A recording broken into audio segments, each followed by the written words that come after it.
ময়মনসিংহ। ময়মনসিংহ এমন একটা জেলা, যেই জেলাকে আমেরিকার মতো দেশ আটকাতে পারে নাই, যেই জেলাকে মালয়েশিয়ার মতো দেশ আটকাতে পারে নাই, যেই জেলাকে জাপানের মতো দেশ আটকাতে পারে নাই।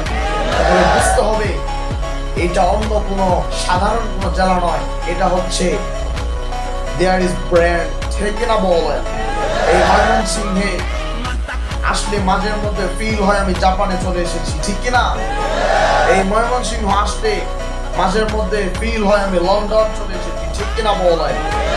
এই ময়মনসিংহ আপনি যদি অন্য জেলা থেকে এই জেলার ফিল নিতে চান, তাহলে এই জেলার ফিল আপনি কখনো নিতে পারবেন না। এই জেলার ফিল নিতে হলে আপনাকে সার্কিট হাউস ঘুরতে হবে, ঠিক কিনা বলেন? সার্কিট হাউসের মধ্যে আপনার নদীর পাড়ের হাওয়া খেতে হবে। এমন এই জেলার যে